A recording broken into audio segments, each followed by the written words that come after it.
Echo Parenting and Education are putting on a 2-day conference, and it was our deep desire to invite Dr. Van der Kolk to be our keynote speaker.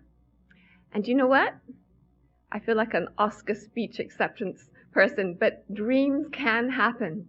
And the evidence is that he's sitting right here and he's been with us all day. When we're talking about trauma, we're saying that the only thing that can heal is a safe, stable, nurturing relationship.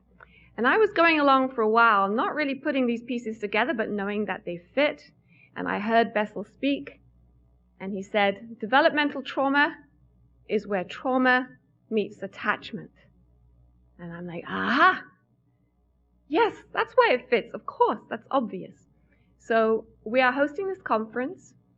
We usually work with parents. We do parenting classes.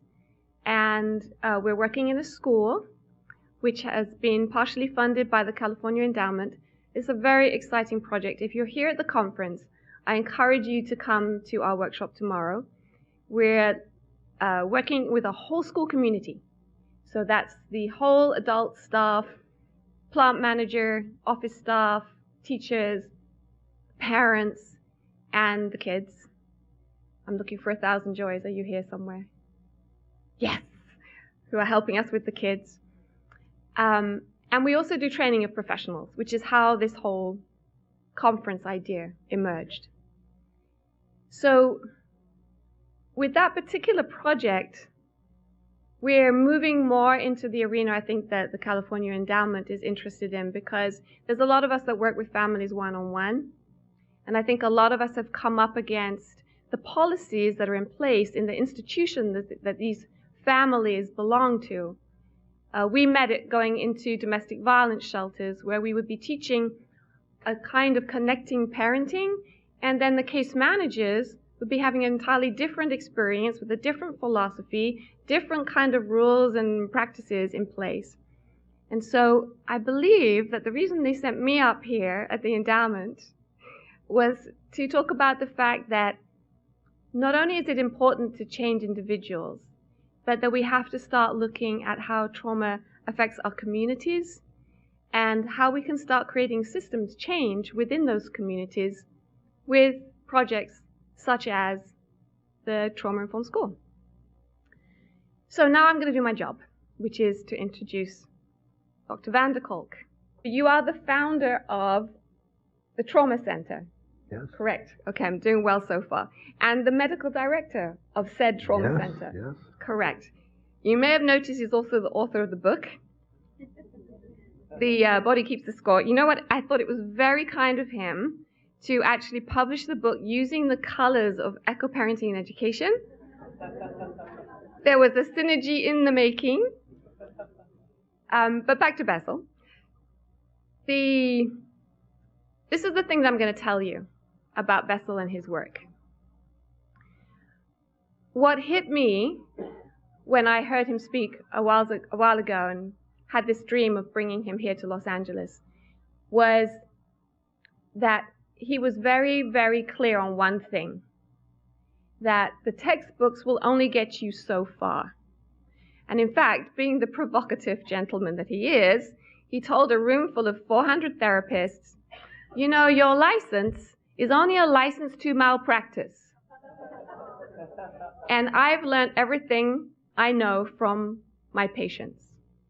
And amazingly, the therapists all applauded him. But I have a very dear friend who said to me, reading this book, it made everything make sense. And if you have walked the terrible walk of trauma, and you read this book, everything fits into place and it makes sense. And I don't think I could possibly give you a better introduction than that. How did I do? No, you couldn't. Okay. Thank you very much, Louise.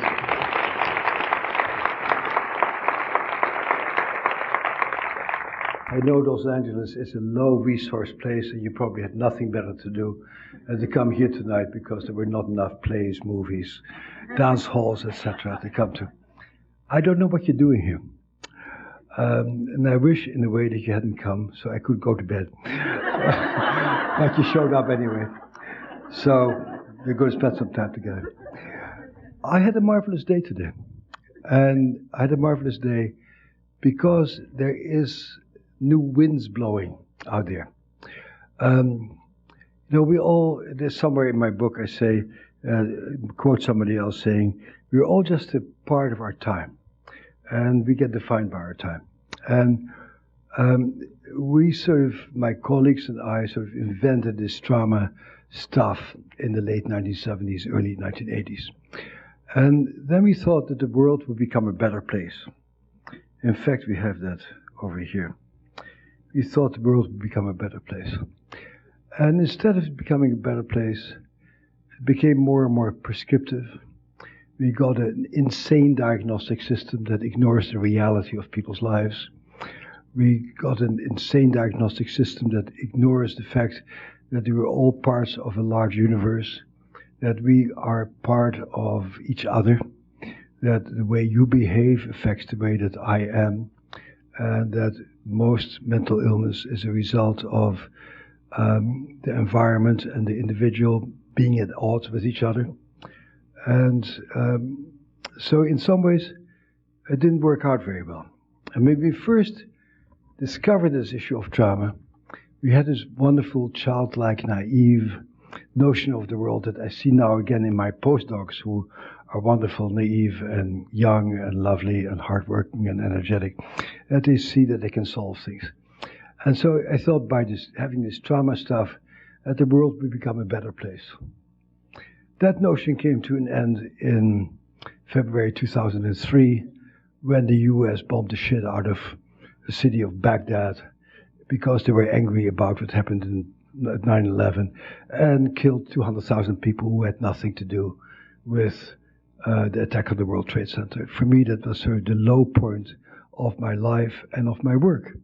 Because a few months before, I also had written an op-ed article in which I said, you can choose to go to war. Governments can just kill people. But I have to tell you, we know something about what it does to people. If you go to war, more people will kill themselves after coming home than will be killed on the battlefield, because it happens in every fucking war. You can go to war, but the people who come home, many of them it will be almost impossible for them to have loving, intimate relationships with their loved ones and their kids, because being at war tends to destroy that capacity in people. About half of the people who come home will become alcoholics or drug addicts, because after every other war, that's what happened. And so if you go consciously in this war and you really put it to people's minds, that's your choice. But the facts are that you will bring the war home to people's homes and families. And of course, it didn't make any difference. And that is the moment that I stopped being optimistic about the nature of our species. And then around that time, either shortly or after, there was this wonderful picture on the front page of the New York Times. And I have been to Jerusalem about 5 times. And Jerusalem is an amazing place. It's gorgeous, glorious. It's a city built on hate, where everybody hates everybody in the name of their own particular God. And when the first time I went to Jerusalem, the first thought I had arriving at the bus station there was, oh my God, people have been killing each other for 10,000 years or longer in the name of what particular truth they believed in. And their particular truth gave them a license to kill other people.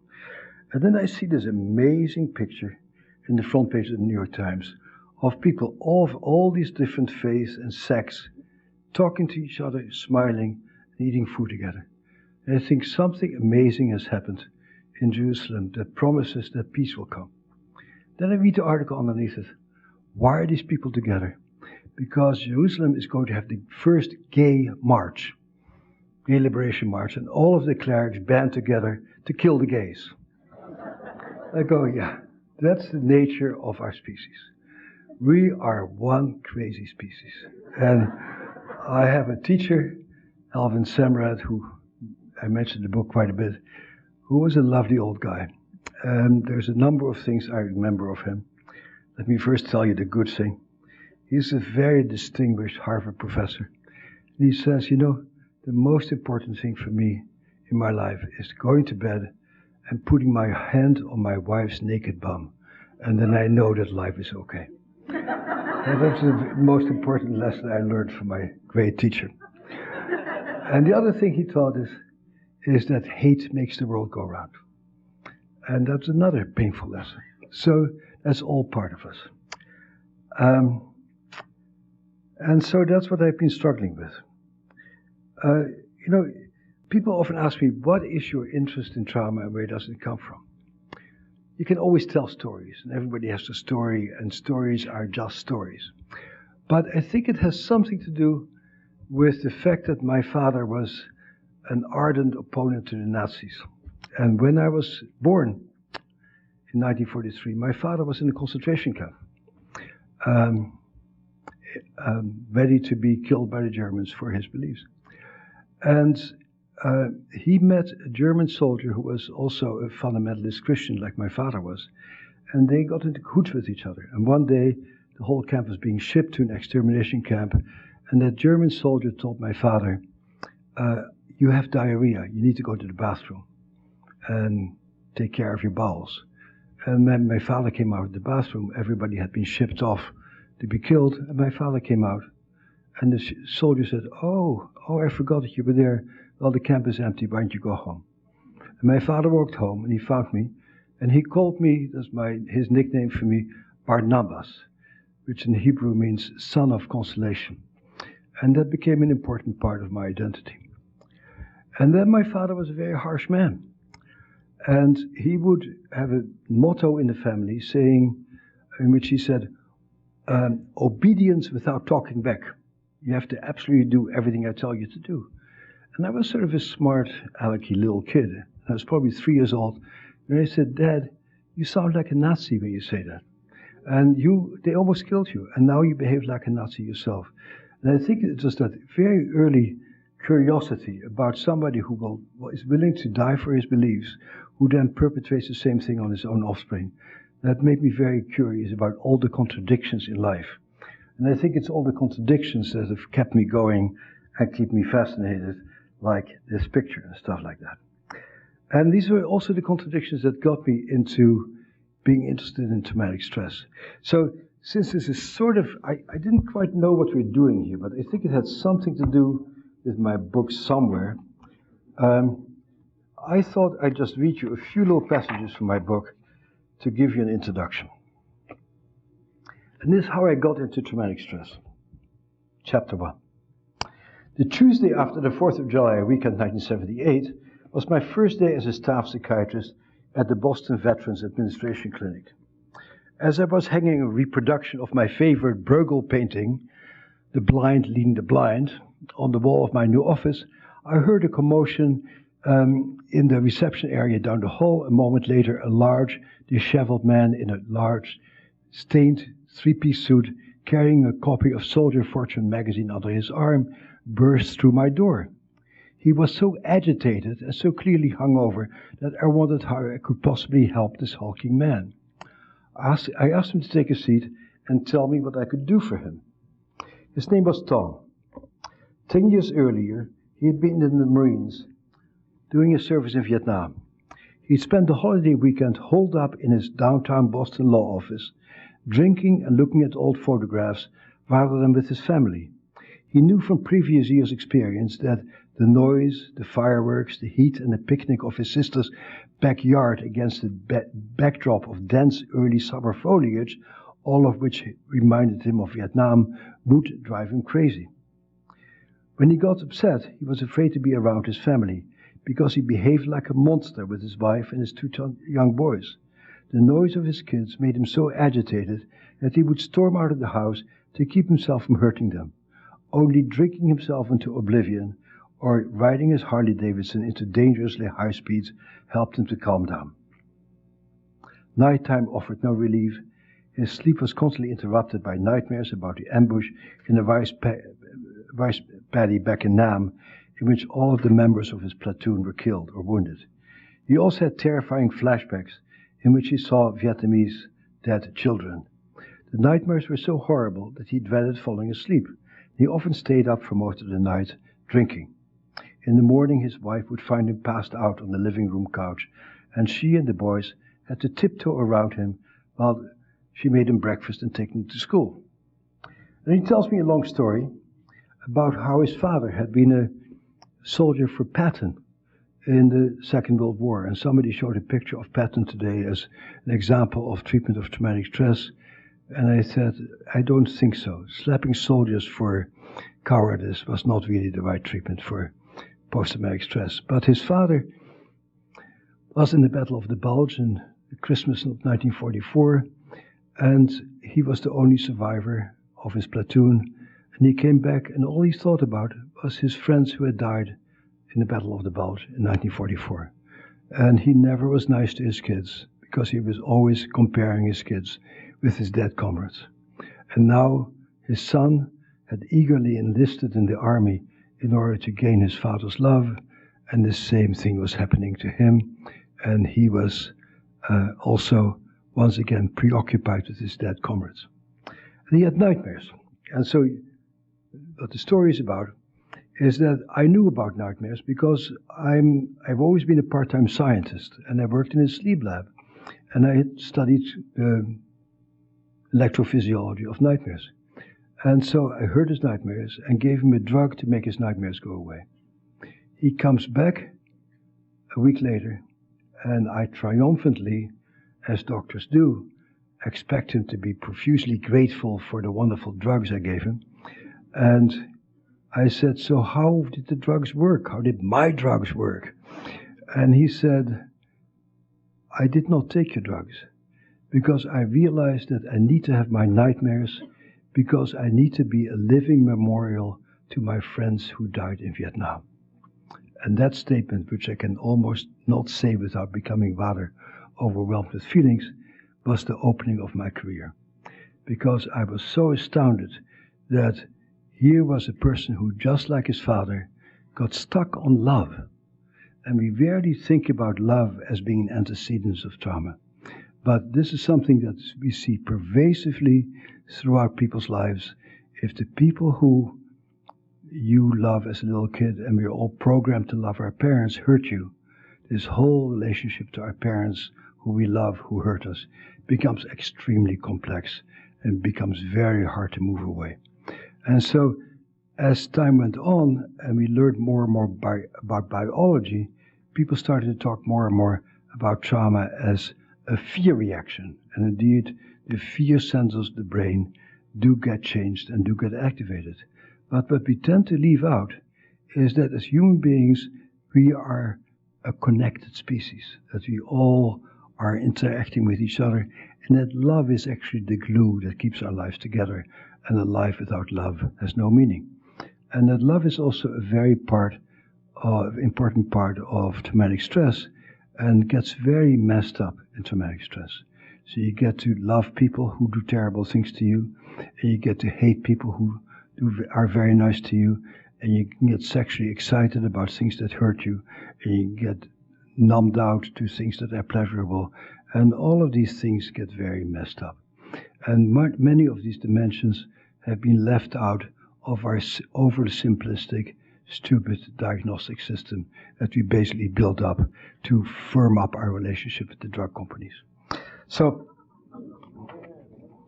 which is true. I know because I did the first study ever on Prozac for PTSD. I did the first study ever on Zoloft for PTSD. I was a very grateful recipient of the municipals of the drug companies. I loved doing drug research because it was early and it offered a lot of promise that drugs could make a significant difference. Drugs were not bad. Drugs can be helpful. I would be the last person to say never use pharmaceutical agents. They have their place. But what happened is that our culture changed. And we forgot about human beings, even as we started to be able to treat them maybe a little bit better with the drugs that we have. And so we lost our perspective in a way. And I think meetings like these ones are meetings that are meant to recreate our perspective. But it's a very complex issue, because the people who are eager to change their perspective tend to be people who are low people on the totem pole. Now, it's a very interesting issue about hierarchy. In my world, the people on the highest level of prestige are rat researchers. Because rats, things you can easily manipulate, they can really be scientists. So right now we have many articles by rat researchers who tell clinicians how to treat their human patients. It's an odd thing. I would really not tell rat researchers how to treat their rats better on the basis of what I know about human beings. But the hierarchical situation in our hierarchy is that if you have a nice little laboratory where you can really do things very cleanly, you are the better scientist than all of you who work with gang members, teenage pregnancy people, abused kids, because you are the low people on the totem pole. And so it's a very curious power issue. And part of what I hope to do with my book is to encourage you to take more power. And when people tell you to give your patients bullshit diagnosis, like oppositional defiant disorder or bipolar disorder, to say, no, I'm not going to do that, because that is nonsense. That's not what my patients suffer from. I want to be a real diagnostician. I want to really identify what my patients are suffering from, and not some stupid list that was made up by a bunch of people who run a laboratory but never see a human being in their lives. So these are very complex issues that get played out in very complex ways and have a lot to do with money and power, etc., etc. So good luck to you. So this is the end of this chapter. In the 3 decades since I met Tom, we have learned an enormous amount, not only about the impact and manifestations of trauma, but also about ways to help traumatized people find their way back. Since the early 1990s, brain imaging tools have started to show us what actually happens inside the brains of traumatized people. I happen to again be lucky and be at the right time in the right place, and my group did the very first neuroimaging study ever about traumatized people, and we found some very interesting findings. And what did we find on that first neuroimaging study is that when people remember their trauma, their whole frontal lobe goes offline. So the whole part of their brain that has to do with thinking, figuring things out, and telling you what's right and wrong goes offline. The speech center of the brain goes offline. There's a big hole in the speech center. It's as if people have a stroke in Broca's area. And so people who are traumatized become dumbfounded. They are struck with speechless terror. That happened to show up on the very first neuroimaging study of trauma. That's interesting, because therapists tend to be people who love yakking and love talking. I love to yak also. I'm also a yakker, and I think that telling people your internal truth is terribly important. But when you come to the very core of your trauma, you're speechless. You cannot really tell what happened, because your brain is dumbfounded. And so for me, that opened up a whole quest, which happened to be a very joyful and interesting quest, and I'll show you some examples of it, of how do you get to that pain, that hurt, that frozenness, while you bypass language. And so in the past few years, we did the first NIMH-funded study of yoga for PTSD, and it turned out that yoga had better results in a very, very impaired population than any drug treatment had ever had on any traumatized population. So that sort of opens up some very interesting questions, that you can actually learn to calm your brain and your body down more effectively than drugs by engaging in practices that are important for some people over there, far away, uneducated, stupid people who just sit on mountaintops, sitting on their butt in lotus position, breathing. And somehow these people have something to offer to us in Los Angeles and even to us in Boston about how you can regulate yourself. And it becomes very clear that probably those strange things that people developed in India and China were probably developed to help people deal with trauma, because India and China are not any more reasonable or safe countries than we live in, but they have another way than we have, besides our Western way, is to take a drug and to take a swig and to drown our sorrows in alcohol. And somehow these Chinese and these Japanese and these Chinese and these Africans have found other ways of calming your body down that does not involve chemicals, which is quite interesting. So one of the things that we get with globalization, we start learning from other people. And so now we get the interesting situation that Americans sometimes have a little bit of a high opinion about themselves. Have you ever noticed that? And so we have the answer. And certainly this whole evidence-based stuff that you now get is based on studies on patients who, all the patients that you see would be excluded from any of the studies because your patients are too crazy, drug addicted, upset, freaked out, and unstable to ever be in a scientific study. So you have evidence-based treatments that are based on a population that has nothing to do with the populations that you treat. Next time when people tell you, we won't fund you for what you're ever doing, you say, but, sir, read those papers of the evidence-based treatment. They got a 10% improvement on people who were much healthier than the people I'm trying to treat. And so can we show you some evidence-based treatment about people who are as crazy and sick and upset and weird as the people who I treat? Can you please show me the studies that really show that work?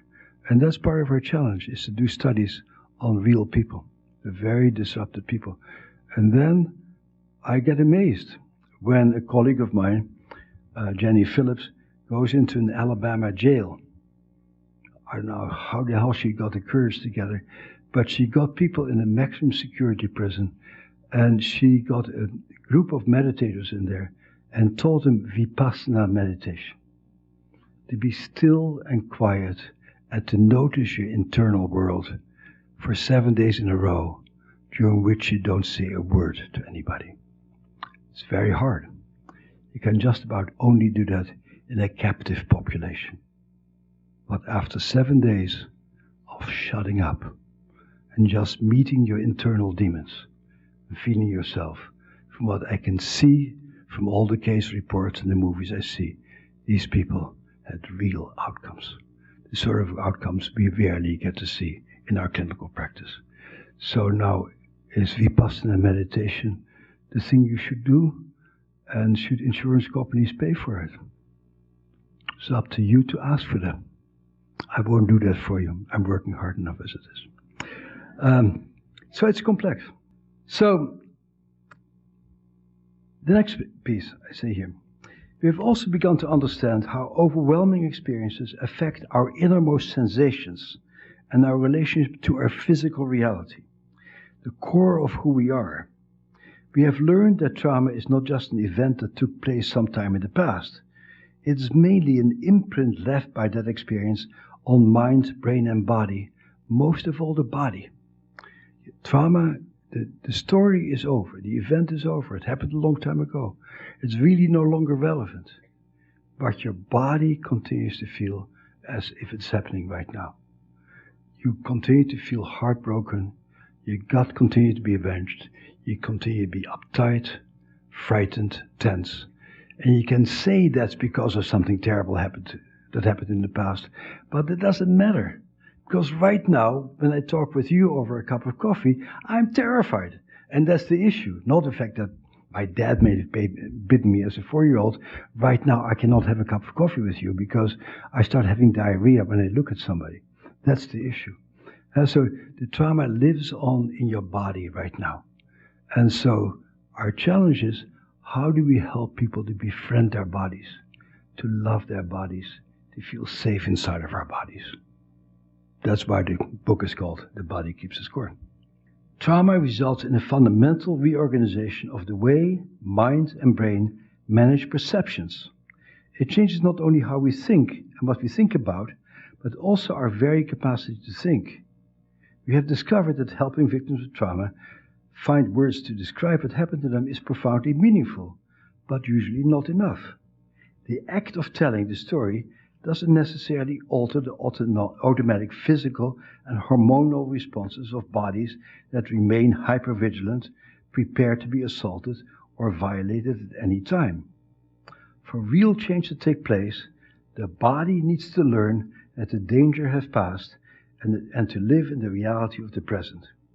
Our search to understand trauma has led us to think differently, not only about the structure of the mind, but also about the processes by which it heals. And let me illustrate that. It's a nice British movie. So it's an English soldier who was in Bosnia. Most people in America don't know about the war in Bosnia. Most people in America don't know that we have been at war since 1745, basically, during the French and American and the Indian War. We have been invading other countries incessantly. We have been killing people. We have been killing slaves. We are a murderous country. And so I happened to be in Belgrade when the bombing occurred. Bill Clinton was bombing the Serbs. The Serbs are very bad people, except for the Serbs who I stayed with, who were lovely people.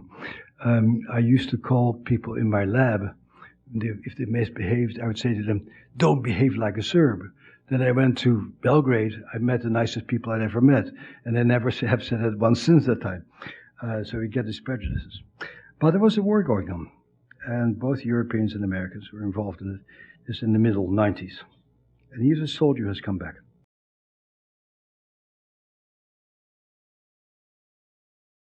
And look at the way that this old lady moves through the store. Pavlov used to call this the instinct of purpose. She's just going for it. She knows she wants that spaghetti and that sauce and whatever. She is going for it. And look at the way that he moves.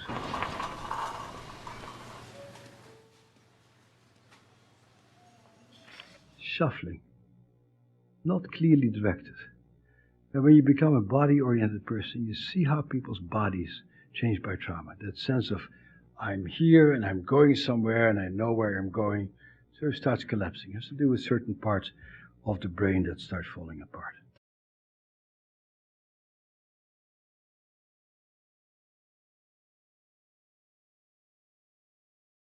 How many people here have seen couples or parents and children fight in supermarkets or other public places?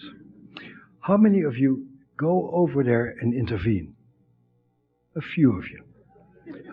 So it's interesting. So, but what we're talking about here, and that's actually when after I finished the book, I thought, so what have I really left out, or what are the great challenges? That's one of the great challenges. Is the issue of the attractors in the mind. What turns you on? Where do you go? What sounds do you respond to? What issues attract you? And the sad thing is that once you get traumatized, more trauma tends to attract you. And, I knew that I was really all well when I came back to Boston from California 2 weeks ago. And the snow in Boston right now is twice as hard as the car. Every street is a corridor of snow. And I came back to Boston, we came back to Boston, and we marveled at the beauty of the mountains of the snow. And so there was enormous pleasure in seeing the amazing industriousness of people who had dug out a few of the cars, about a quarter of them. Most of them were buried under mountains of snow. And the fact that people had made little holes and the fire hydrants were opened up. And we just walked night after night through Boston, marveling at this amazing landscape. Somebody else might have walked through it, cussing all the way, hating it, and not sending it. So some people's minds love stuff, and other people's minds hate the same thing. Some people's minds said they'll figure it out when a mother and a daughter are fighting, and other people's minds have an immediate need to intervene and to do something. And so one of the sad things about being a traumatized person is that trauma stuff keeps having a lot of control over you. You keep going back there. You interpret a lot of things in terms of victimization and getting taken advantage of, rather than saying, oh, that guy has a bad day, or that guy has about 50 million things on his mind and he just happens not to have room for me today, and to pass it by. So how do you change that mindset? We don't know at this point.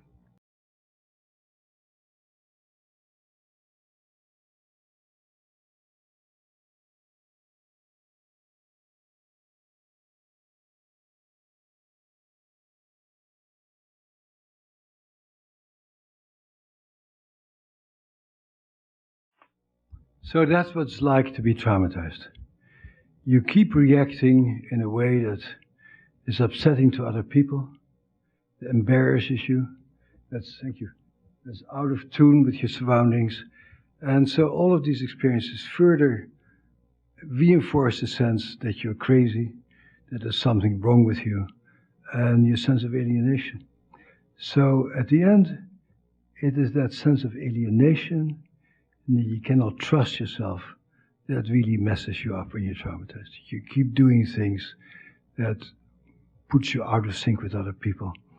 And so people become more and more ashamed of themselves, more and more embarrassed, and more frightened, and lonely, and cut off from the human race.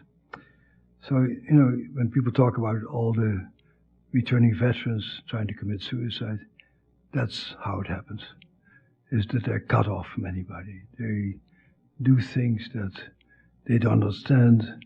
They're embarrassing themselves. People are embarrassed by them, and they're cut off. And that's very different from being in war, because in the war, you have your friends, your comrades, they count on you, they love you, because men at war love each other. And so coming home is an unbelievably alienating experience. But, another cultural issue, which to me has been fascinating, coming from the world of war and veterans, is that very soon it became obvious that trauma is not only the result of people going to war, but for every soldier who gets traumatized in the war, there's 30 kids who get abused and molested at home. There's more women who have been killed by their partners since 2001 than soldiers have been killed in Iraq or Afghanistan. So it's always interesting to me, and I don't quite understand it, but it's worthwhile to talk about it and bring it to people's attention, is how when men go to war and suffer, it becomes headline news. But when women have a domestic war and suffer, that it makes the last page of the newspaper, if at all. And that's an interesting issue. And so children is another very complex issue, because all the politicians always say, we love our children, the children are the future of America, and when money needs to be cut, the first thing that always gets cut is special programs in schools, and theater programs and music programs in schools. And please march in the streets, because these are important things that people should not be led away with. Now, I love this little movie for many reasons, but one reason why I love it is it really illustrates that the issue here is not the trauma. Anybody here works at the VA? And so the treatment that's being pushed in the VA right now is prolonged exposure. That people go and revisit the scene of that trauma back there in Fallujah in order to cleanse their mind somehow. It is based on a total misunderstanding about trauma, because people, Marines, did a great job fighting in Fallujah. They really did what they were supposed to do. This guy probably did a great job back in Bosnia. He doesn't need to go back to Bosnia to relive that over again. He needs to be taught supermarket therapy, so he can walk to a supermarket and feel peaceful and be intrigued with all the different brands of cereal you can buy. Because the brain is changed, so you cannot do that anymore. And, I don't have time to go into that, but we actually know how to do that these days. and we can actually rewire people's brainwaves so they can be present and to be focused, but you can also do it with meditative techniques and yoga like that. And so it's all about helping people to be fully alive in the present. So revisiting the past is interesting. And revisiting the past is relevant if the past is secret. If the past is something you cannot talk about. If you were not allowed to talk about the fact that your mom hit you, or that your dad molested you, or your brother would come into your room and do terrible things to you, and it's become a family secret, then talking becomes terribly important. Because learning how to tell the truth is critical. But after an event like 9/11, there's no reason to talk about it. We lived in a common reality. There were no secrets. Nobody blamed anybody here. You could talk about it, but actually nobody did, because we had seen what happened. And nobody was struggling with dark and terrible secrets. So the issue of psychotherapy is only relevant if people deal with dark secrets that they have a hard time coming to terms with. And that's about it. So I've been on the road for a long time, talking about trauma. And sometimes I meet people, oh, I heard you back in 1989. That was a great talk. My reaction is always, that's weird, because I didn't know anything about trauma in 1989. So it must be my accent. Right? And this is really the tape I'm about to show you, is the tape that made me know something about trauma. And it started when a bunch of people at my clinic started to do EMDR. How many people in this room do EMDR? A small minority. I can't blame for the other people in the room to not do EMDR, because it's a very weird and bizarre treatment. You ask people to call up their memories of what happened, what they saw, what they heard, what they were thinking, and then you ask them to follow your eyes, your hands, as you move them back and forth in front of their eyes. And do that for a while, and then you stop it, you ask what comes up, it sets up a sort of dreamlike state, and people form new associations, and you just keep doing that sort of weird waving your finger in front of people's eyes. And my postdocs were telling me that after about 3 or 4 sessions, many people had resolved their trauma. And I was a young, ambitious professor at Harvard Medical School, and I said, stop that shit immediately. This is another crazy cult-like thing that people do on a regular basis, and stop it. But they happened to be some of the smartest people in my clinic, and they secretly kept doing it. And then some of my patients started to go to EMDR, and they came back. And let me give you an example of a person who was a great inspiration. I had a patient who was a PhD psychologist who ran a group home for sexually abused adolescents who also herself had a history of sexual abuse. And she was referred to me by an old supervisor who I did not really think liked me. So I was very surprised that old supervisor sent this woman to me.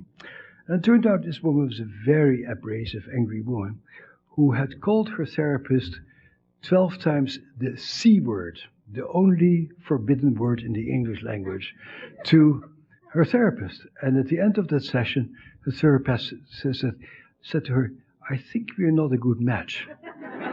I know somebody who you probably should go to. So she came to my doorstep, and she couldn't call me a C, because it would have been inappropriate to my gender. And she came into a group with me and was smart and funny and abrasive and in your face, and I sort of liked her. A little hard to take sometimes. And then one day she comes back to the group and she said, I did an EMDR training, and I have to tell you what happened to me. I remembered the time that my father raped me when I was 8 years old. And she had always hated herself, this woman. She said, I love my daddy, it was my fault. And she said, when I did the EMDR, I saw myself, and I saw this little scrawny 8-year-old. And I saw this huge guy lying on top of it, smelling of alcohol, smelly, hairy, sweaty, disgusting. How can a big, disgusting guy do something like that to a little girl like her? And the moment that she really accurately saw what had happened to her back then, with her adult mind, she said, it wasn't my fault. That is a terrible person who should never have done that to that little girl. And she was great in a few sessions. And so that's one of the things that opened me up to EMDR. And this other thing is this. Your story is, as I took it down last week. So that's Steve Lazaroff. And like many EMDR people, he became like his Jehovah's Witness. He was pounding down my door to show me his EMDR tapes. I said, get away from me. I want to see Walt Disney movies. I don't want the stupid tape. And one night, I'm too tired to resist his advances, and he shows me this tape. And the opening is something that I see all the time in my office. Your story is, as I took it down last week. What do I see? Is that before a word is spoken, the woman starts freaking out. And so the moment you call a trauma in your mind, your body starts reliving the trauma. You know what I'm talking about? So it's even before a word has been spoken. That's the primacy of the body. We are our bodies. Our bodies are traumatized bodies, and when we have our flashbacks, our whole bodies start behaving and feeling as if we're back there again. And so I see this and go, yep.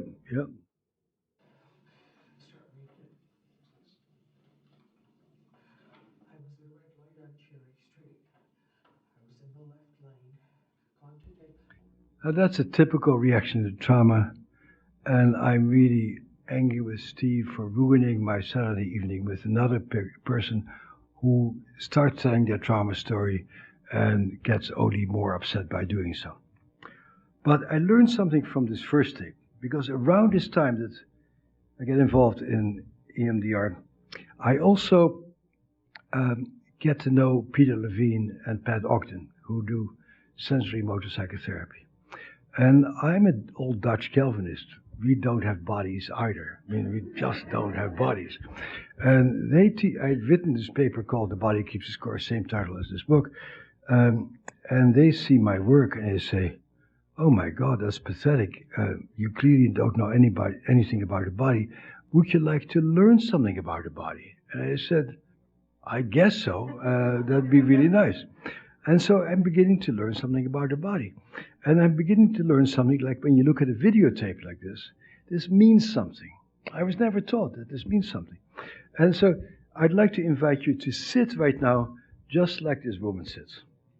So just assume her position.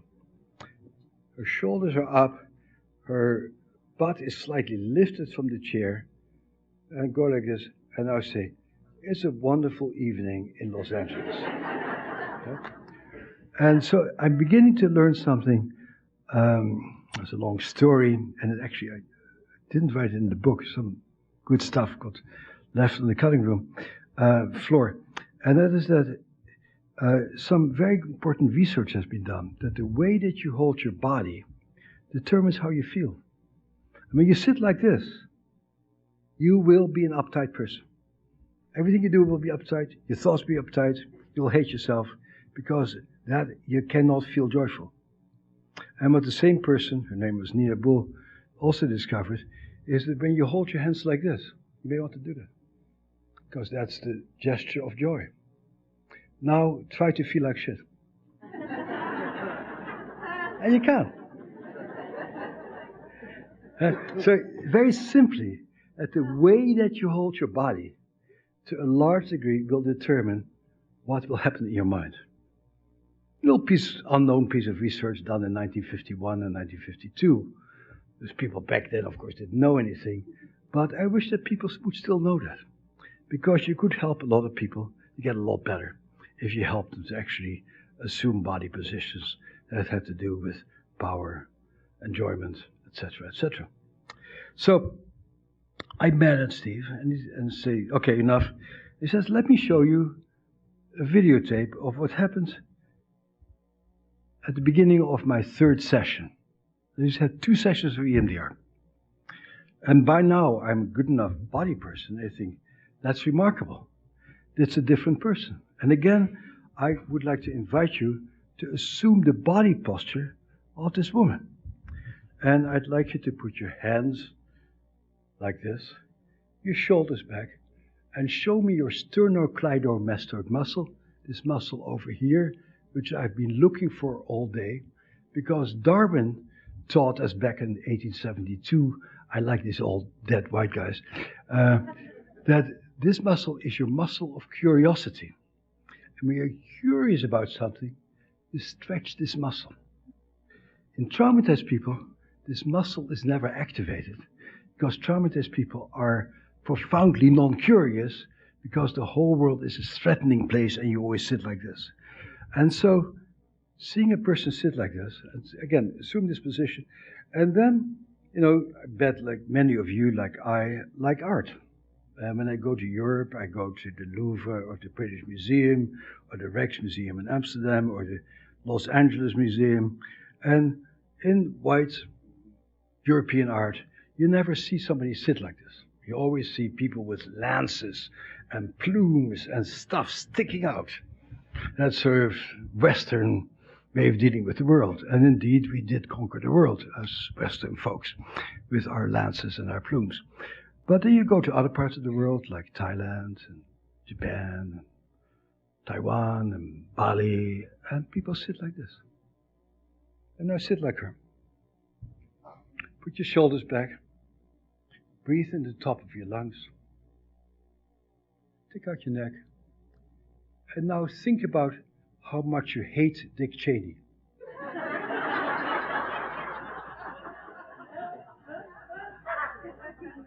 And you can't. This position is incompatible with hatred. And maybe there's a reason why people in Southeast Asia cultivate sitting like this. Because when you sit like that a lot, life becomes a much gentler business. But Steve, in doing EMDR with her, had not told her to sit like this. But he had done something to her damn brain that made her automatically assume that position. So these weird eye movements had caused this whole organism to get configured in a different way. Can you describe what happened that day for me? Yeah, I was going up to a traffic light, turned yellow, and I was still... She's telling the story now as if she's reading from a teleprompter. And, I'm a scientist, so we do research. And we show what happens in the brain. And what comes online with these silly eye movements is an area of the brain called the anterior cingulate. The anterior cingulate is sort of a non-conscious, but close to conscious part of the brain that helps you to distinguish the relevance of information. That helps you sort of put together thinking and emotion and to screen out what's not important and to screen in what's important. So somehow, mysteriously, these eye movements have caused a change in a part of the brain that helps you to focus on what's relevant and to ignore what's irrelevant. I don't know how else you can do that. I don't think you can do it by wagging your fingers in people, by punishing people for certain behaviors. And so this is the real challenge of our work, is to apply the neuroscience that we know today to see what happens in the brain that gets messed up by trauma, and how can you activate those little pieces that got deactivated by trauma. If we had more time, I could show you a lot of videos, a lot of brain scans that really should be our core of true science, not bullshit diagnostic systems, but really said, what is really going in the brain here? How do people process information? How can we change the processing of information?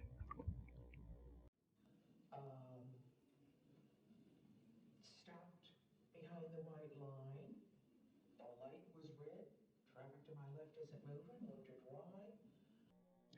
And so that's how I've lived my life. When I see something where I go like, wow, this is different from anything else. First time happened with Prozac, the second time happened with the EMDR, the third time happened with yoga, the fourth time happened with neurofeedback, where I saw results that were absolutely different from anything else could achieve.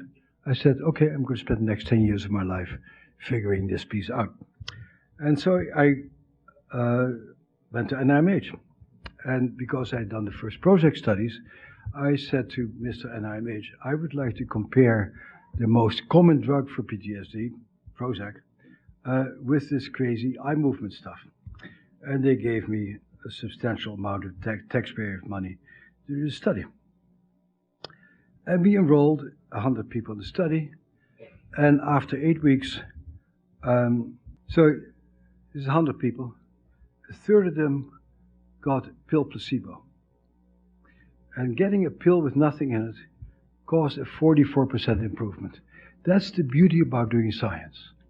So 44% improvement is better than any of the evidence-based treatments that you are told to do with your patients. And so I have an evidence-based treatment, which I will soon go to China to have them manufacture pills with nothing in it.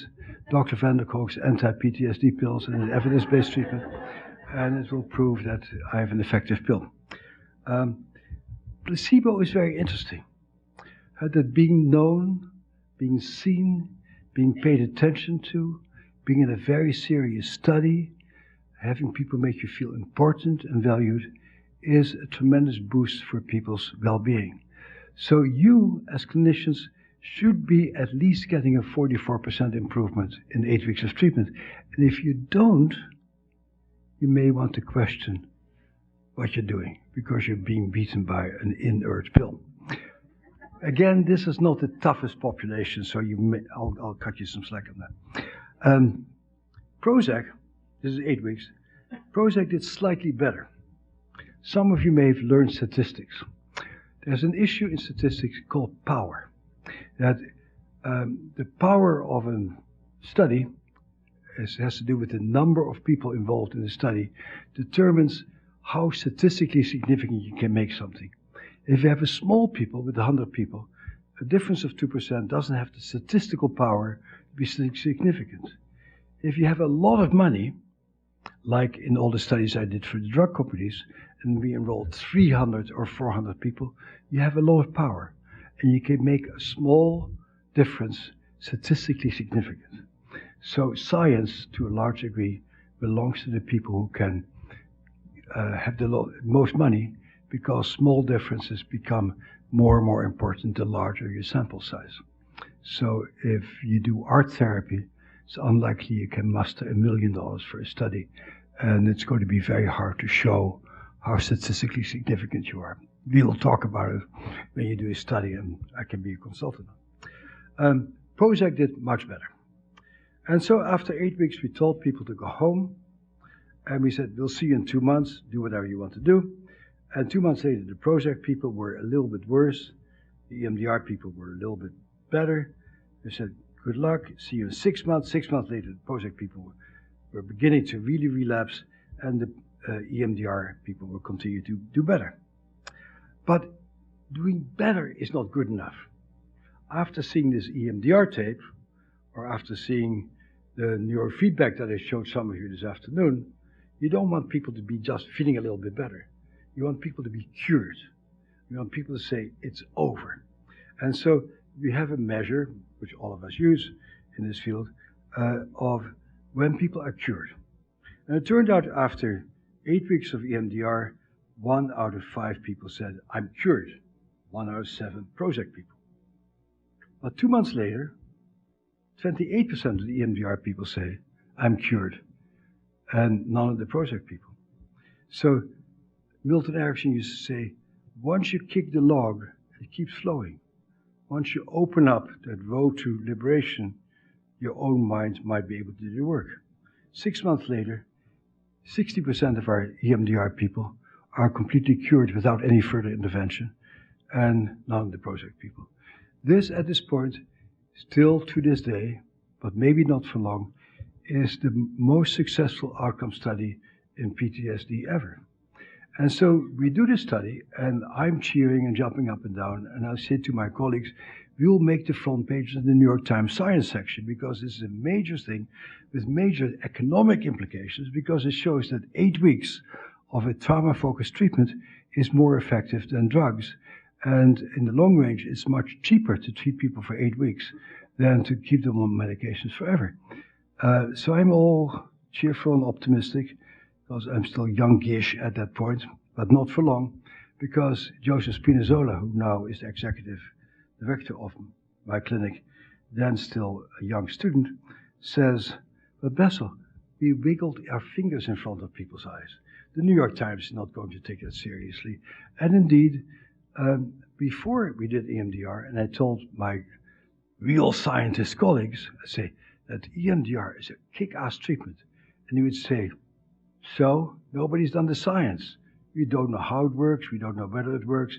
And I said, okay, I'll do the science. So I did the science, and now I told my colleagues, EMDR is a kick-ass treatment. And my colleagues said, I don't believe it. I said, so before we did the study, it was a scientific question. Now that we have done the science, it becomes a religious question. So you want to play it any way you want to. But this actually is true all the time. People tend to be more led by their opinions than by facts. People are very devoted to their beliefs against overwhelming evidence, as, for example, exemplified by the invasion of Iraq. And that was the second piece. The second piece is very important, and I didn't have all that much chance to talk about it today. But there's a very core issue. That we created this diagnosis of PTSD back in 1980 for Vietnam veterans. And now we have a diagnosis in the official textbooks that's a trauma diagnosis. And shortly after the diagnosis made it into the DSM-3, it became very obvious that there's a whole other group of traumatized people, namely the traumatized people that most of you treat, or are, or both, namely the people who were hurt at home, growing up, betrayed at home, abandoned, put in foster home. And those are also traumatized people. But it's a very different population, because it has to do with the attachment system, it has to do with immature brains. As I talked about earlier today, and I have much more about it in the book, is that your brain matures in the context of the attachment relationship. And if you get hurt by your caregivers, all kind of stuff starts happening in your brain. And I fought for years to get another diagnosis in DSM called developmental trauma disorder that captures the reality of people who are victims of chronic childhood trauma that is very different from soldiers or car accident victims. And so we were interested in our study how adults who had been raped or victims of assault or torture or whatever, how they responded vis-a-vis people who had long-standing histories of childhood trauma. And as luck would have it, exactly half of our sample were adults who had pretty reasonable childhoods, who had an adult trauma, and about half of them were adults who, as children, had ongoing interpersonal traumas. We did EMDR, and it turned out that EMDR was sensationally effective for one-time trauma. Now when people come into my office, I'll give you an example. If they come into my office with the one-time trauma, I say with great confidence, against the evidence I see in front of my face, because these people are in horrendous shape, I say, you'll probably be okay within a few weeks. Because that's what our research shows. And so I have an example. Last year, a guy comes to see me on crutches. He's a junior professor in one of these many universities we have in Boston. And he's also a champion squash player, nationally ranked squash player. And he's been riding his bicycle in the suburb of Boston. And at one point, a car came from a side street, came into the road that he was on, drove over him, and kept driving. And he was underneath that car, being dragged along by that car until some other driver said, excuse me, there's a guy being dragged underneath the car. And as this happened, half of his leg is being shorn off. And this is an athlete. This is his main identity. So the guy is he's in shambles. He walks in on crutches. He is almost just terrible shape. And empathically, I think I'll never get this guy better because it's so horrible. But I remember my research. And I say, let's just try some EMDR. And we do a little bit of EMDR, and he starts laughing or smiling. He says, what do you get now? He says, I'm really strong. I held onto the chassis of that car as that car was dragging me along, and that saved my life. Boy, I am really strong. Say, stay with that. When you do EMDR, no interpretations, no comments. You help a person to do the work. And next thing comes up, that leg. That leg was dragged along and held me up. And if that leg had given out, I would have been dragged on my pelvis. And if my pelvis had been dragged along, I would be dead. So I really feel great for that leg that I no longer can use to help me. I hadn't said anything. And what this to me illustrates, in general, is that traumatized people are astoundingly creative. Most of us are pretty astoundingly creative.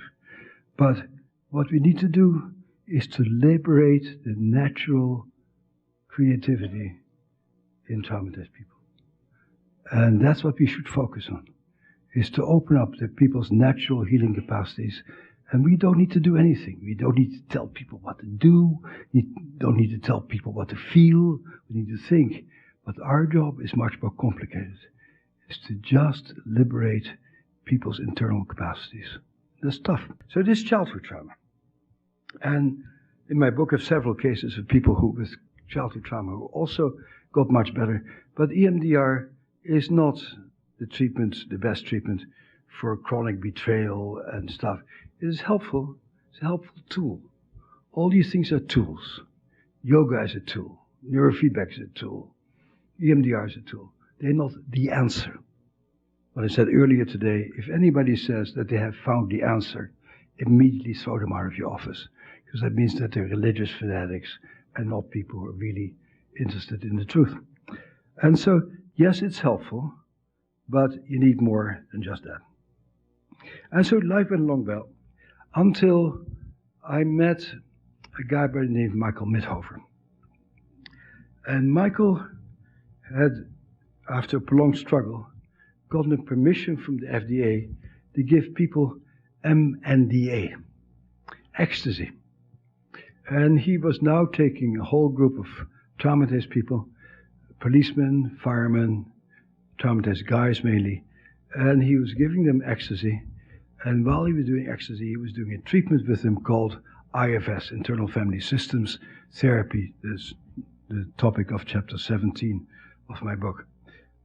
It's a very wonderful therapy. It's very, very helpful. And his outcome data are spectacular. They're about the same as our outcome data with EMDR. And so now there's this new treatment. And the New York Times writes it up, and a lot of people talk about it and say, ecstasy is the treatment of choice for PTSD. No. Nothing is the treatment of choice for PTSD. What does ecstasy do? I've never taken it, but I know enough about it to know what it does.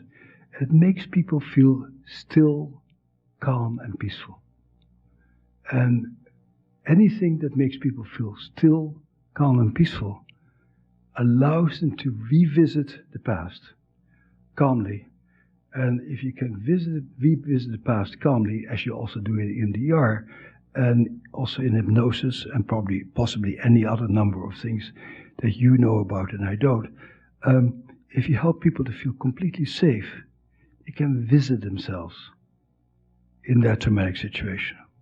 And if you can visit yourself calmly, your brain can bring all the stuff online that got knocked off at the time of the trauma.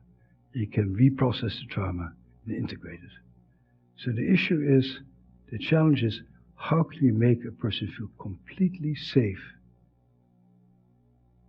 so they can visit themselves and say, yes, this happened to me and it's awful, but today is March 2015, and I'm okay. So that's the challenge. Very hard. You know, we did a study we've done a whole series of yoga studies. And in one of our first yoga studies, we had people hooked up to a physiology monitor. And because we wanted to show that yoga changes certain physiological parameters in the body. And indeed, in non-traumatized people, during Shavasana, the end stage of yoga, where you lie united with the universe, totally calm and peaceful, that people had very nice, beautiful, stable physiologies. And then one day, my research assistant walks into my office because she's been analyzing the physiology data during Shavasana, and she says, "Oh, Bessel, we totally messed up the study. I get nothing but muscle artifacts, and we can not read these people's physiology." And I say, that's data. And that's the beauty of doing science. You learn stuff from your failures. Because during Shavasana, you're supposed to be totally calm and totally safe. And what we found is that during this stage, traumatized women continue to move their muscles as if they were being attacked. And that to me brought home this very complex issue, is how do you make a severely traumatized person feel completely and utterly safe? And that is really the great challenge. So, I have this conference every year. This year is the 26th year. The brochure is out there. If you ever want to go to Boston after the snow is melted, it's a glorious place. At the end of May, we have a conference. This time is for the 26th year. And I invite every year leading neuroscientists, leading attachment researchers, and people who do kick-ass trauma interventions. And we get together for 3 days and do all that stuff. And this year we have another amazing year. It's a great job to have, is to just invite a bunch of really amazing people and say, would you like to come to my conference? They always say yes. And I get to hang out with wonderful people for a few days. So one year we have Joe Ledoux come to visit us, the neuroscientist. And he shows us this slide. And that comes from his work. He published this in 2001, right after the attack on the World Trade Center.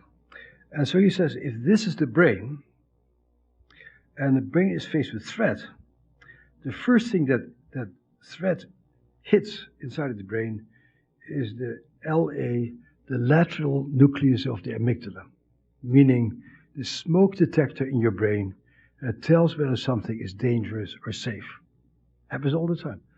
Here's some vague air conditioning, my amygdala hears it, it says, that's okay, don't worry about it. You hear another sound, it says, that's okay, don't worry about it. But certain things that my amygdala interprets as being safe, you may not interpret it as safe. If you were assaulted while during the hum of an air conditioning, the sound of an air conditioning now may become a traumatic trigger for you, and your little smoke detector of your brain may say, this is dangerous. And so the big thing with traumatized people is that certain sounds, certain images, certain body sensations become harbingers of danger, and they start behaving as if it's acting. So this is what Ledoux found in his laboratory, that if the threat hits the amygdala, the smoke detector, and then is channeled towards the basal ganglia, the movement part of the brain, that's the part of the brain that makes your muscles move, and you do something, then you set up a cycle of competence. An example of this is what the US Marine Corps does in training young Marines. People come there, they're a bunch of good-for-nothing, horny, pimply little kids, and they come to Camp Lejeune, and they're woken up at 3 o'clock in the morning and say, march. And they march and they crawl through the mud, and machine gun fire strafes over the head. At 10 o'clock at night, they go to bed and they say, oh my God, this is the toughest day in my life, but I did it, I survived. A few hours later, woken up again, put through all that stuff, day after day, week after week, and after 12 weeks, these guys are amazing. I was a CO during the Vietnam War. I got to love the U.S. Marine Corps because they are doing an amazing job turning guys into very powerful, focused people. Very impressive. And they do that by challenging people to the max. So there's nothing wrong with being challenged to the max. What is wrong, according to Ledoux, and certainly along my model also that I also formulated independently of him, it's about inescapable shock. If you cannot do something, and almost all trauma has to do with not being able to get away. If you're a kid who's being abused, you cannot walk away.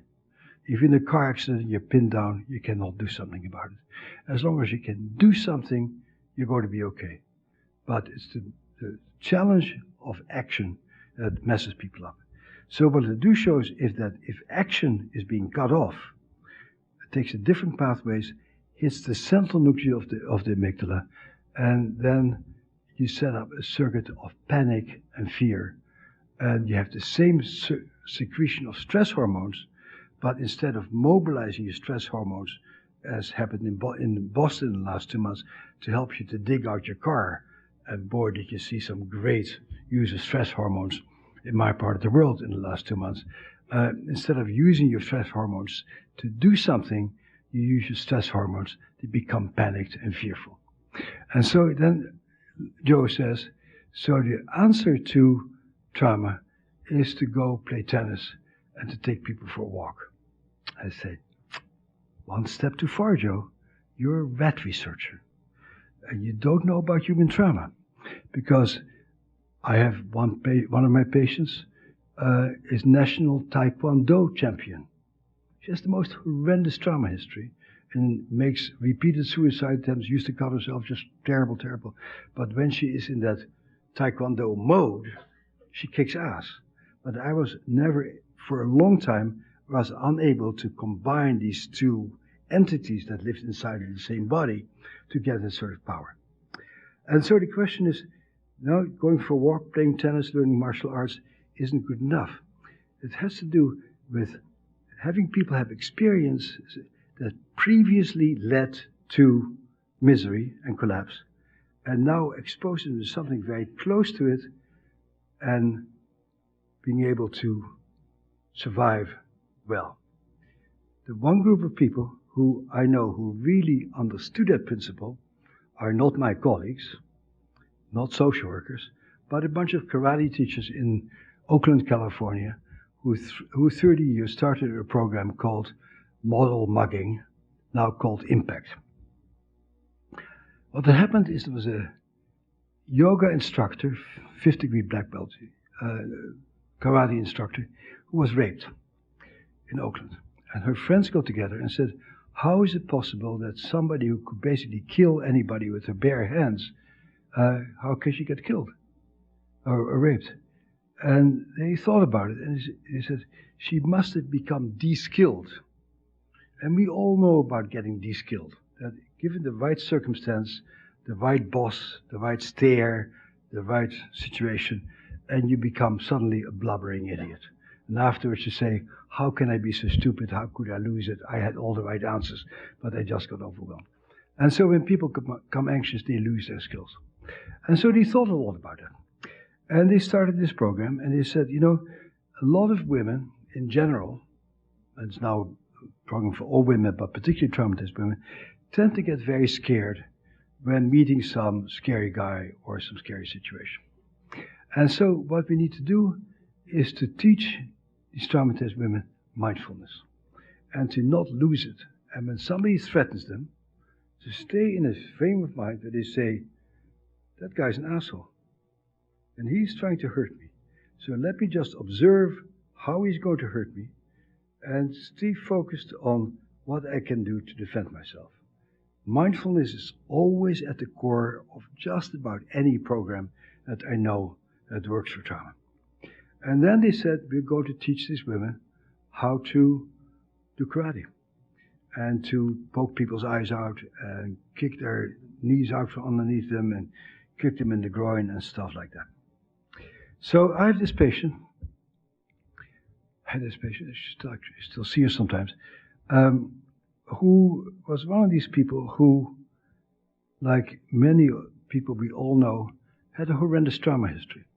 But she happened to love books. And she would escape into her books. And her books were a safety. And so she learned how to take exams.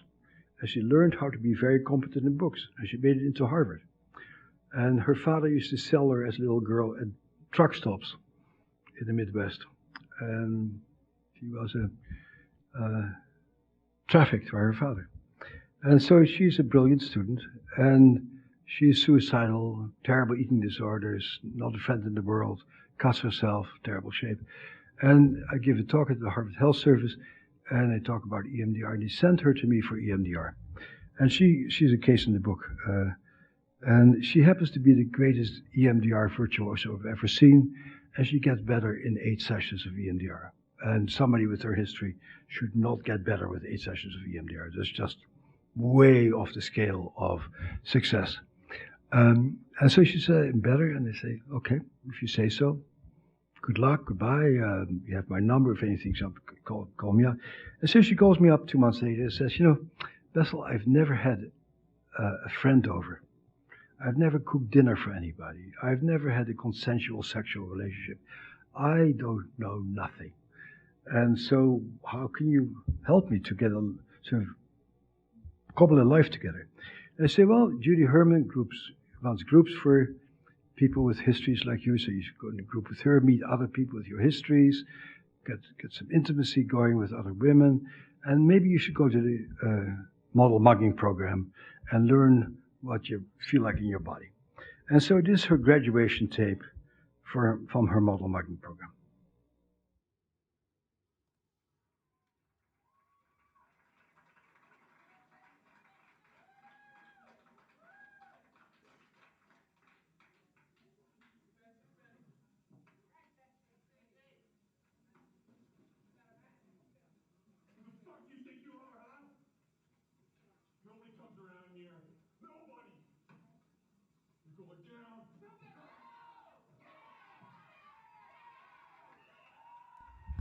I always identify with the guy lying on the floor, so a bit of a traumatic tape for me.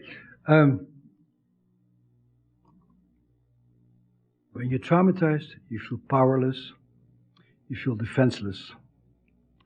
Doing things that give you power, particularly things that are very close to what robbed you of your power in the first place, is an astounding way in which you can rewire the brain. I'm all into rewiring the brain. So if you put it in pure brain terms, before she got this program, her amygdala, that little smoke detector, sees a big scary guy, hears a scary answer, and starts flooding her brain with stress hormones. She collapses, freezes, becomes useless. Now she has a new experience. She sees a big scary guy, hears him, and she has this delicious feeling of kicking somebody in the groin and having him squirm on the ground. That's resetting the limbic system. Trauma therapy is all about resetting the limbic system. The proof of the pudding comes 2 months later. She calls me up and says, hey, I'm in your neighborhood, can I come over to tell you a story? I don't want to pay for it because it's not treatment. And I say, stop on by. And she says, 2 nights ago, I was studying at the Widener Library at Harvard, and it was midnight, and the lights went on and off, singing us to go home. So I put my books under my arm. I started walking down Oxford Street in Cambridge, and about 3 blocks down, near Wendell Street, 3 guys jump from behind bushes and say, bitch, give me your money. You know what I did? I went like, okay, guys, I've been trained for this. Which one of you would like to take me on first? And they ran away. And so I never got to really prove my skills.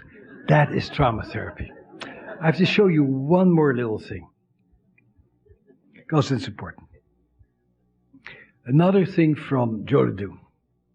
If that fear center is in your animal survival brain, over here, what Ledoux shows is that your thinking, analyzing, figuring things out part of the brain has no pathways to that fear center of your brain. You cannot talk yourself out of hating Dick Cheney.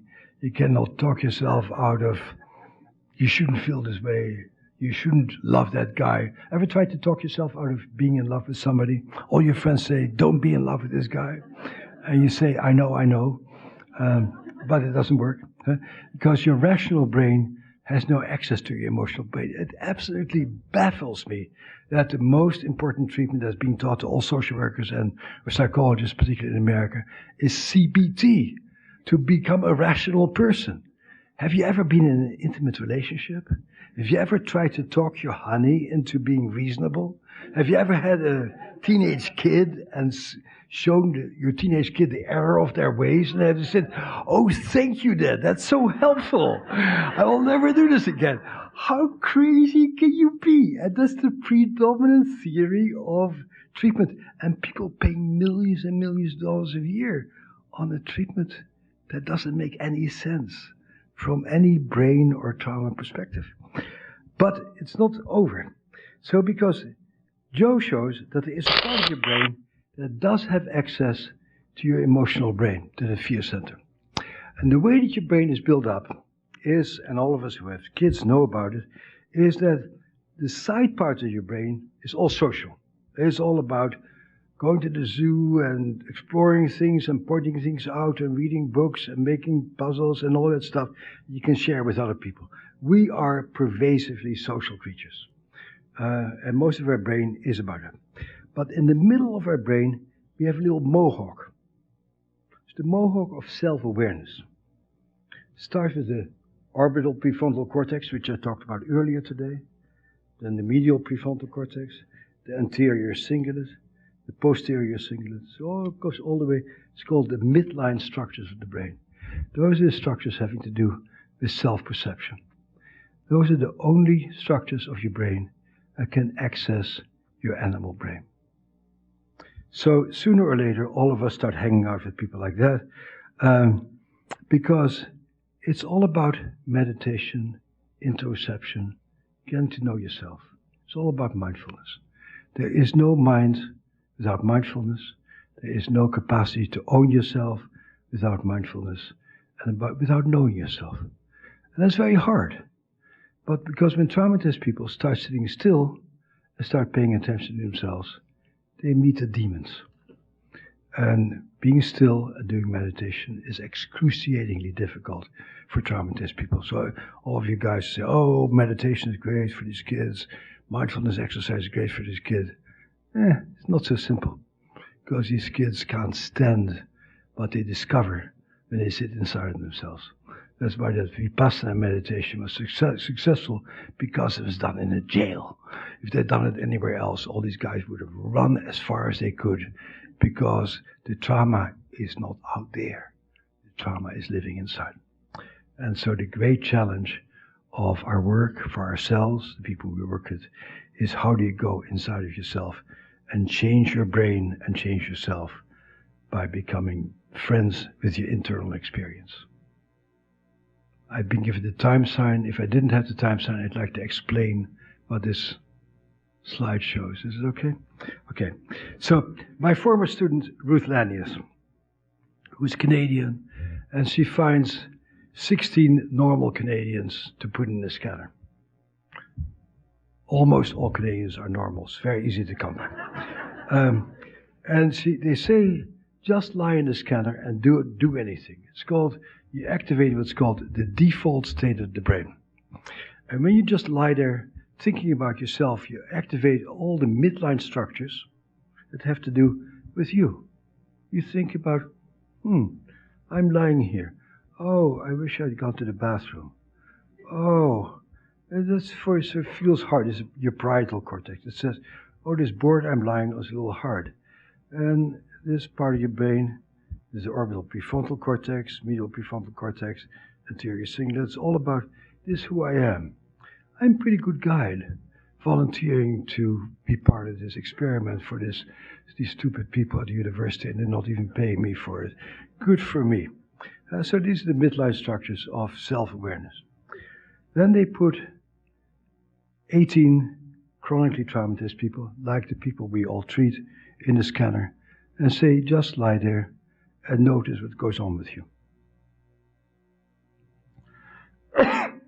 There's certain neuroimaging studies that should knock your sock off and say, okay, this really changes the whole ballgame. What you see here is that all the structures in the brain having to do with self-awareness, self-knowledge, and self-experience are knocked out. There is no there. They're not home. Stuff happens to people, but they're not the agents of their fate. They just respond. So, neuroimaging and neuroscience is important because you can come up with a lot of superficial solutions, but if there's nobody home, the solutions ain't going to work. And so the challenge is, how do you get people to notice themselves, to feel their bodies, to feel what goes on inside of themselves. And only after you know your interiority can you begin to have a life. I showed you some other scans today. And so these are the themes of my book, is don't really come up with really superficial solutions, because these are very complex problems. They have solutions, but they only have solutions if you really treat the real problem. Not bipolar disorder, oppositional defiant disorder and stuff, but the fact that you cannot feel yourself. You cannot notice yourself. That you're not aware when you have to go to the bathroom, because that part of your brain is not there anymore. When something happens and you suddenly blow up and you don't know why, because the signals in your body were absent when you were doing that. So, that's all I have to say for today. Now I'm going to go to sleep.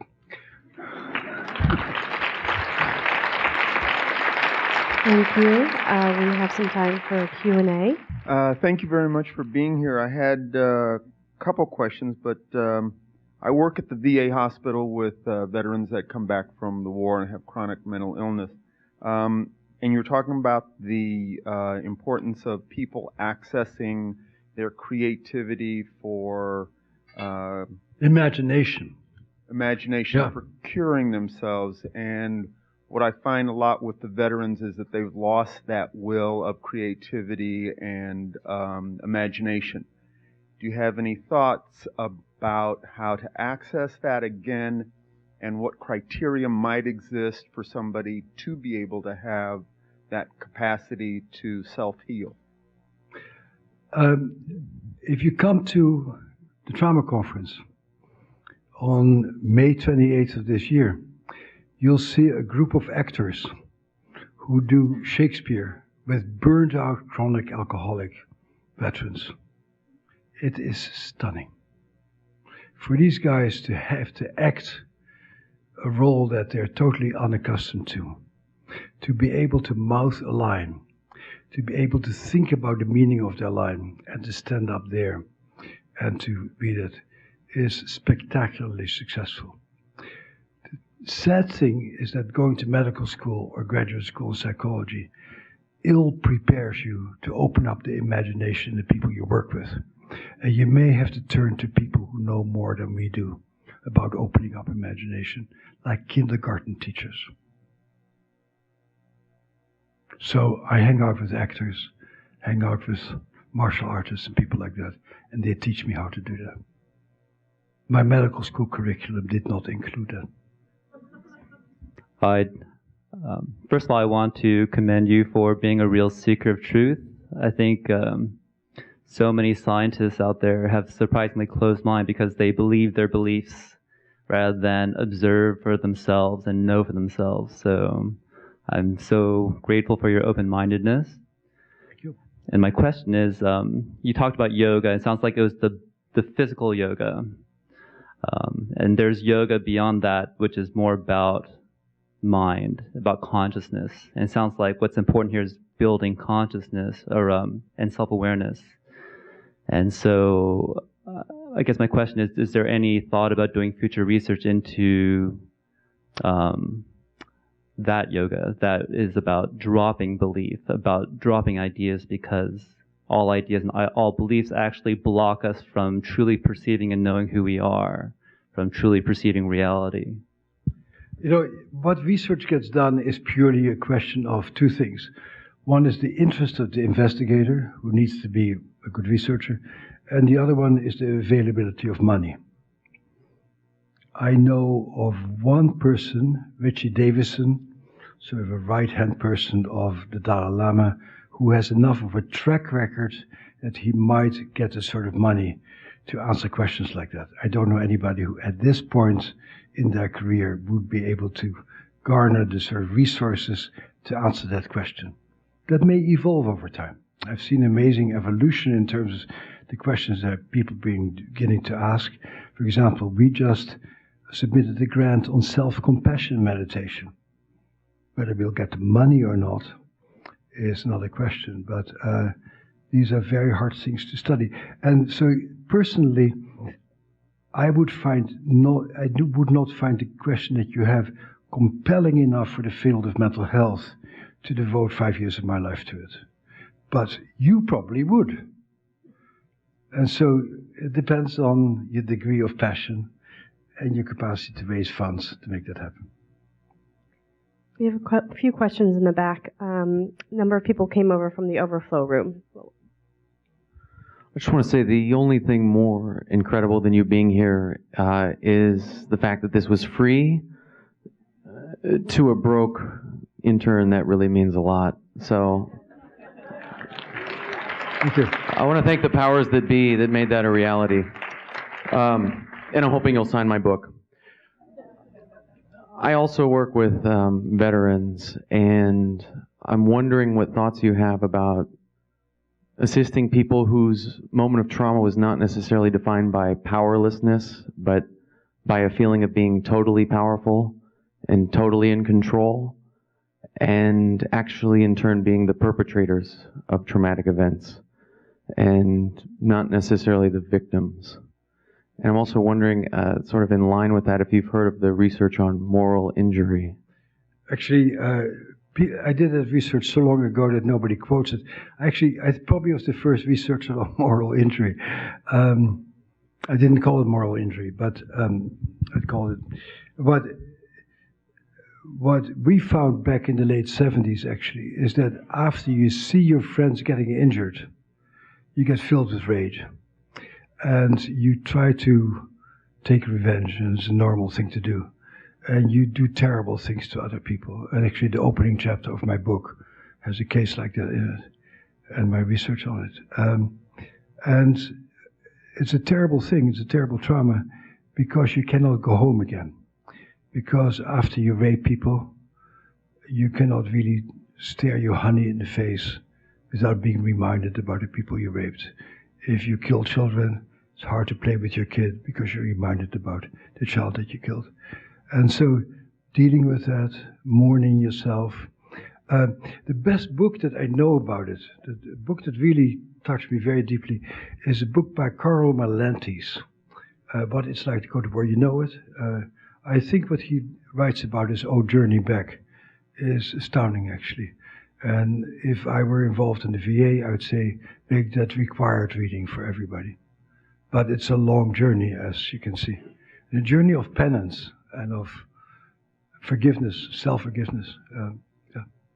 But it's a very important issue. I'm a yoga teacher, a parent educator, and also a mom.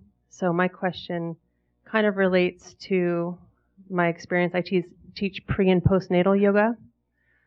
So I'm curious if you've thought about trauma in the womb and mother's traumatic experience as it relates to the unborn child. And the second part of the question, or second question, you could choose whichever makes sense. You talked about adult brains and like a one-time trauma versus developmental trauma. And I just wondered if you looked at immature brains and sort of like a big shock trauma. You know, we only have one life to lead, and we can only pay attention to that many things in the 70 or 80 years allotted to us for productive work. So I've decided to focus on stuff that happens after the womb. There are some data. If we had had more time, I might have showed the data from my friend Rachel Yehuda, who studied all the women who were pregnant in the World Trade Center on September 11th, and what happened to their biology and the babies and the biology of their babies, and how their genes got changed. And there's a woman in Sweden by the name of Öhman who's studying that also. So there are some people interested in doing that. But I'm like many people in this room. I'm working with traumatized kids and adults, and I have my hands full with what I'm doing without stretching it even further. So I don't have anything to say about it. It's an interesting topic. Yeah. Okay, thank you.